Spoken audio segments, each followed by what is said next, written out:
வணக்கம் நண்பர்களே. கரூர் துயர சம்பவத்தில் சமீபத்திய செய்தியாக ஒரு செய்தி உலா வருகிறது. என்னவென்றால், அந்த கரூர் பெருங்கூட்டம் இருக்குது இல்லையா, அந்த கூட்டத்தை ட்ரோன் கேமரா மூலமாகவோ பஸ்ஸில் இருக்கிற உயர் ரக கேமரா மூலமாகவோ விஜய் தன்னுடைய ஜனநாயகன் படத்திற்காக படமாக்கினார், அதை படக்காட்சிகளில் சேர்த்து கொண்டார் அப்படிங்கிறது தான் இப்போ வர்ற செய்தி. இந்த இந்த ஜனநாயகன் படத்தில் இந்த காட்சிகளை சேர்த்து அவர் கூட்டத்தை தான் எடுத்துப்பார். நிச்சயமாக உயிர் போகும்னு நினச்சிக்க மாட்டார், அதில் உறுதியாக தெரியுது. ஆனால் தன் ரசிக கூட்டத்தை வைத்து தன்னுடைய படத்தில் பணம் சம்பாதிக்கும் ஒரு என்ன சொல்கிறது, அந்த அறிவை நாகரிகமாக பேசணுன்றதுனால அந்த அறிவை நான் நாகரிகமாகவே அறிவுன்னே குறிப்பிட்டுக்கிறேன், ரைட்டா? ஆனால் எத்தனை வன்மம்! தன்னெழுச்சி ஆகக்கூடிய கூட்டத்தை வைத்து பணம் சம்பாதிக்கும் ஒரு கூட்டம் விஜய் என்றால், இவர்கள் நாட்டை ஆள வந்தால் நாம் அனுமதிக்கலாமா? எனக்கு ஒன்றும் இதில் நான் வேறு எந்த கட்சியை சேர்ந்தவனும் இல்லை. விஜய் இந்த நாட்டை ஆள அனுமதிக்கலாமா?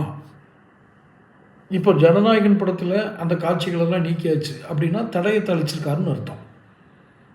அதை படமாக்குனது படத்தில் சேர்க்கறதுக்கு, அதை காட்சிப்படுத்தினது தன்னுடைய ஜனநாயகன் படத்தில் சேர்க்கறதுக்கு விஜய் ரசிகர்கள், பின்பற்றாளர்கள் கண்ணை மூடிக்கிட்டு பின்பற்றுறீங்கல்ல, அவங்களுக்கு சொல்லிக்கிறேன், இவர் நாட்டை ஆளலாமா?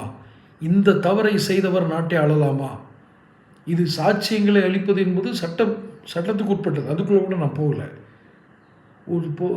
அப்போது அந்த கூட்டம் சேரட்டும்னு இவர் லேட் பண்ணாருங்கிறது இப்போ உறுதியாகுது இந்த மாதிரி செய்திகள் வரும்போது. ஜனநாயகன் படத்தில் கரூர் பெருங்கூட்டத்தை நீங்கள் காட்டினீங்களா இல்லையா? விஜய் ஸ்ட்ரைட்டாக பதில் சொல்கிறோம். அப்போ அந்த கூட்டம் கூடட்டும்ங்கிறதுக்காக தான் இவர் லேட்டாக வந்திருக்காரு அப்படிங்கிறத நம்ம புரிஞ்சுக்க முடியுது. பட் அந்த இத்தனை உயிர்கள் போகும்னு அவர் எதிர்பார்க்கல.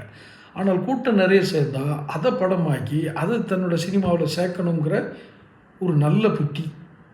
இவர் தான் அடுத்தவங்களை பார்த்து ஊழல் பண்ணுறான், அதை பண்ணுறான், இதை பண்ணுறான், மதவாதம் மட்டவாதம்னு என்னெல்லாமோ பேசிக்கிட்டு அருவருப்பான ஒரு மனிதர்,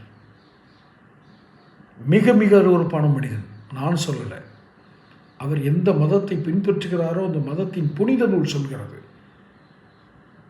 இப்படி ஒரு மட்டமான மனிதனை அந்த மதத்தில் அவன் இருக்கிறான் என்பதை அந்த மதத்திற்கு தான் அவமானம். மற்றவர்களுடைய அந்த ஈல்டை எடுத்து தன்னுடைய படத்தில் சேர்க்குறான்னா இவ்வளோ மோசமாக இருக்கணும். உண்மையாக இல்லையான்றதை கொஞ்சம் நாளில் தெரிஞ்சுக்கணும். தொடர்ந்து பேசுவோம். சேனலை சப்ஸ்கிரைப் பண்ணி